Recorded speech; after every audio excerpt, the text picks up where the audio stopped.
কে কে খাবার খাওয়ার সময় গোপাল ভাঁড় দেখতে ভালোবাসো আমাকে কমেন্ট করে জানিও। আজ মাটির থালার ওপর গোপাল ভাঁড় ও তার বউয়ের ছবি এঁকে তোমাদের সাথে শেয়ার করছি। প্রতিবারের মতো বেসটা সাদা রং দিয়ে করে নিচ্ছি।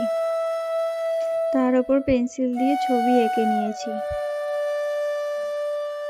এবারে তুলি এবং রং দিয়ে সম্পূর্ণটা কমপ্লিট করে নিলাম। তারপর একটা সরু তুলির সাহায্যে পুরো আউটলাইনটা করে নিলাম আর ব্যাকগ্রাউন্ডটা সাদাই রাখছি। থালার সাইডটা লাল রং করে সম্পূর্ণটা কমপ্লিট করছি। তোমরা জানিও গোপাল ও তার গিন্নির এই ছবিটা তোমাদের কেমন লাগলো। আমি ছবিটা আঁকার পুরো চেষ্টা করেছি।